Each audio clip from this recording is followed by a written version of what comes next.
Fala, minha galerinha do Progressão. Então, no nosso assunto de hoje aqui, eu vou ter uma conversa breve com vocês a respeito do tema gases, né? Vou falar com vocês aqui das definições, aspecto geral, das transformações e equações principais referentes ao estudo dos gases que vocês precisam conhecer, tá? Então, vamos lá, só para a gente definir aqui. O que são os gases, né? Os gases são os fluidos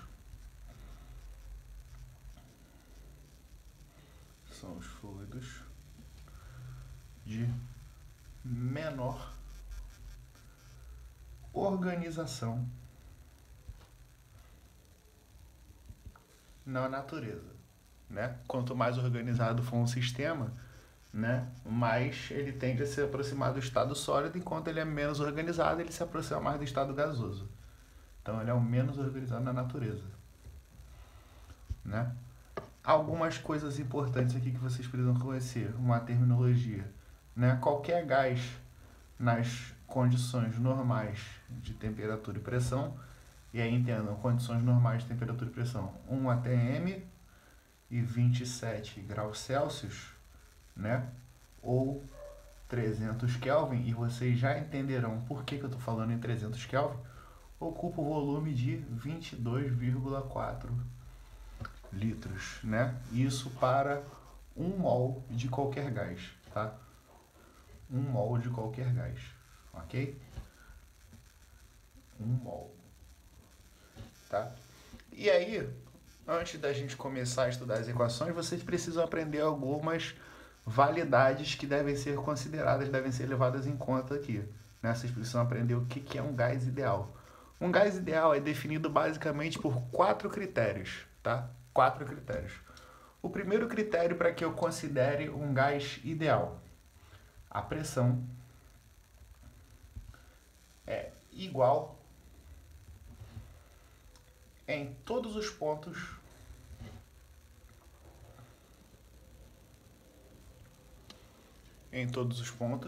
do gás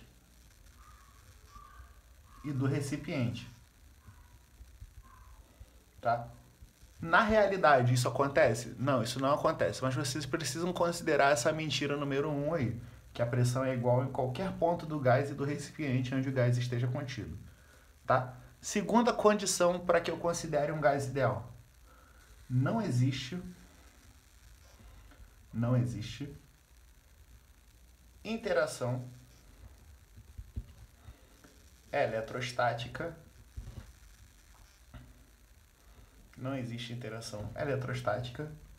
entre as moléculas, tá? Então, não acontece interação eletrostática, não existe força elétrica, porque vocês sabem que as moléculas naturalmente apresentam cargas de seus átomos, porém nos gases essas cargas não são consideradas, tá? Então, isso também é mentira, mas vocês precisam considerar. Terceira condição para que eu considere um gás ideal, um gás perfeito: os choques entre as moléculas, elas ficam se movimentando e se chocam espontaneamente, tá? Os choques entre as moléculas são frontais e perfeitamente elásticos,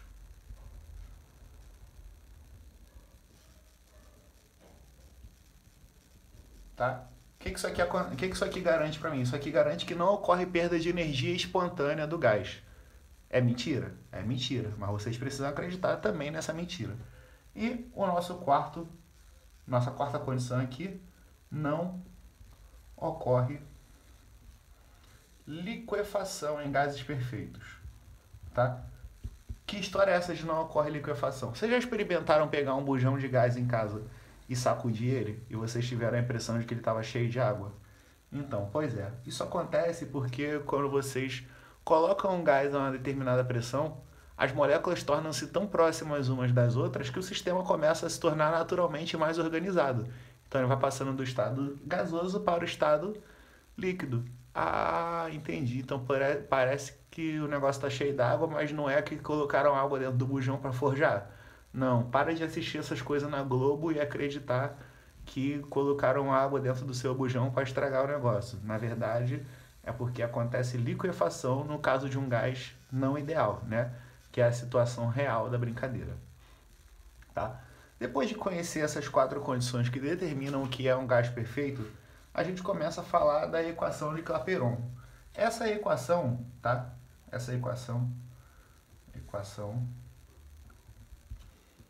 baseada nas funções de estado de um gás, tá? Segundo a equação de Clapeyron, o produto da pressão pelo volume de um gás, PV, é igual ao produto entre o número de mols, a constante R dos gases e a temperatura local, né? A temperatura do gás, com algumas condições específicas que eu vou falar para vocês aqui, para que vocês não errem jamais. A primeira condição é essa aqui, cara, pelo amor de Deus, tá? Não errem isso, tô pedindo muito, por favor. Toda questão de gases, a temperatura deve estar em Kelvin, tá? Se não estiver em Kelvin, vai dar errado. As outras, tudo bem, vocês só precisam usar a correspondência correta, né? Mas a temperatura tem que estar em Kelvin, tá? Pelo amor de Deus, estou pedindo para vocês, não errem isso. A nossa constante R apresenta determinados valores de acordo com a unidade que vocês usam. Normalmente, utiliza-se pressão em atmosfera, litro, mol e Kelvin. Quer dizer, utiliza-se pressão em atmosfera, volume em litros, mol, né? Não tem como ser outra coisa, temperatura em Kelvin. Quando for atmosfera, litro, mol, Kelvin, a constante R tem valor 0,082 atm litro por mol Kelvin, tá? Prestem bastante atenção nas unidades utilizadas. E o R será igual a 81,2 quando estiver em unidades do Sistema Internacional, Joule por mol Kelvin, ok? Então, essas são as nossas condições importantes, né? Uma conversão só para vocês lembrarem aqui, né? 1 atm é igual a 1,01 vezes 10 elevado à quinta Pascal, né? A unidade do Sistema Internacional, que é igual a 760 milímetros de mercúrio, tá? Essa aqui é a unidade que foi utilizada na experiência de Torre Série, que vocês devem ter aprendido na aula de Física 1. E essa unidade aqui também é utilizada em outras coisas, tipo, por exemplo, o aparelho de aferição de pressão sanguínea. Ele afere em milímetros de mercúrio, tá? E lembre-se também que 1 litro é a mesma coisa que 1 decímetro cúbico, ok? 1 litro é a mesma coisa que 1 decímetro cúbico, em questão de volume, tá? E só para vocês lembrarem, temperatura, quando for relacionar na equação, é só vocês lembrarem lá da equação de conversão termométrica. C sobre 5 é igual a F menos 32 sobre 9, que é igual a K menos 273 sobre 5, tá? Nós vimos isso nas nossas primeiras aulas, ok? Então essas são as nossas observações importantes acerca da equação de Clapeyron, tá? Da equação de Clapeyron, a gente gera a nossa equação geral dos gases, é uma consequência da equação de Clapeyron. Como é que vai ficar isso aqui? Só para vocês verem.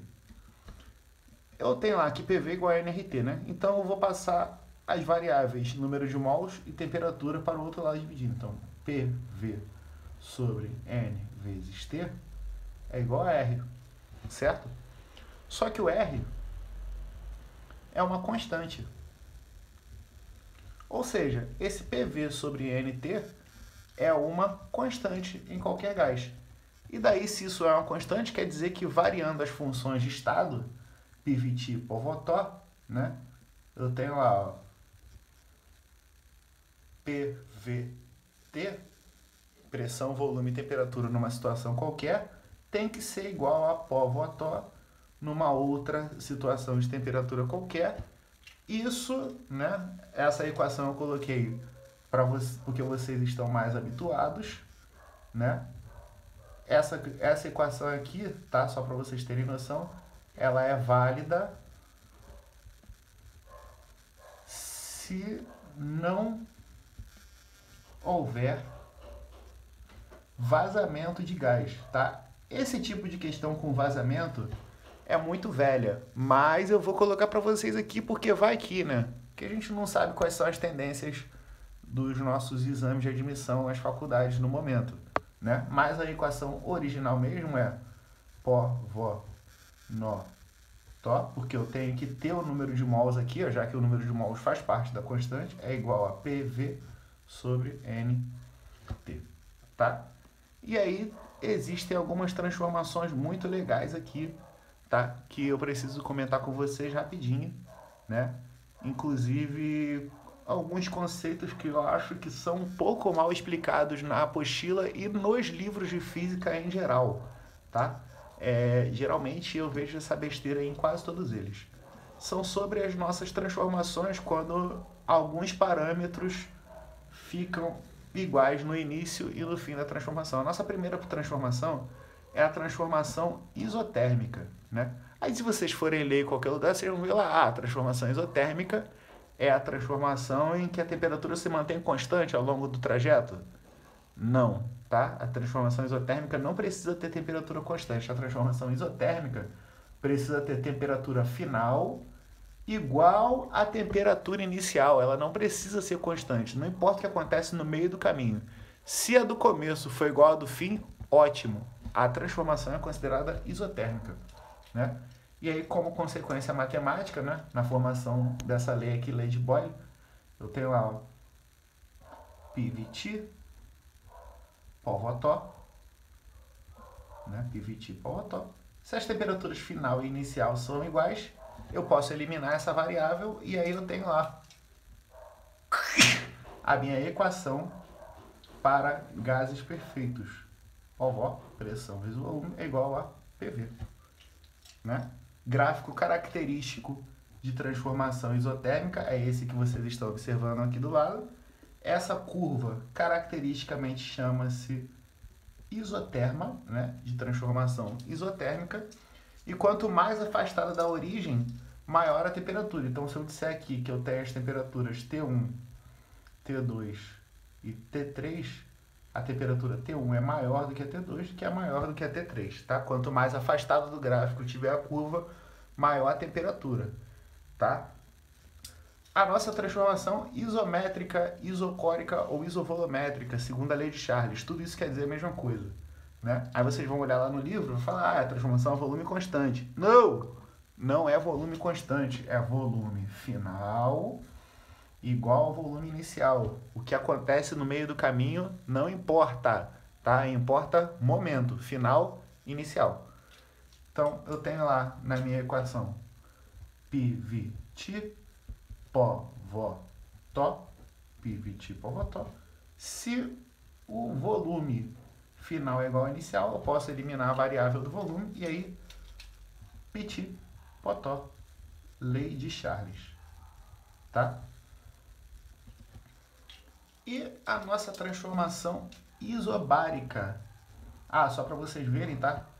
Leitura no gráfico, quando vocês observarem isso aqui, vocês vão ver alguma coisa parecida com isso, né? Essa aqui, claro que está mantendo constante, mas não precisa ser constante. Final igual ao inicial já garante que a transformação é isocórica, isométrica ou isovolumétrica.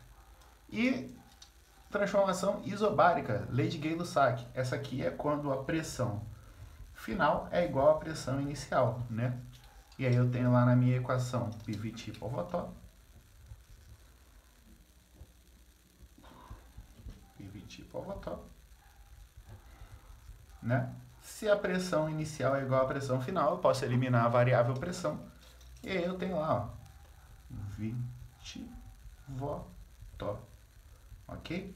Lembre-se sempre, a temperatura tem que estar sempre em Kelvin, e a pressão ou volume, basta que as unidades sejam iguais dos dois lados. Se eu botar ATM de um lado, vai sair ATM do outro, Se eu botar torr de um lado, milímetro de mercúrio de um lado, vai sair milímetro de mercúrio do outro, ok? Então, rapaziada, sobre as nossas equações dos gases, é isso que eu preciso comentar com vocês, tá? Façam os exercícios e qualquer dúvida entrem em contato. Valeu?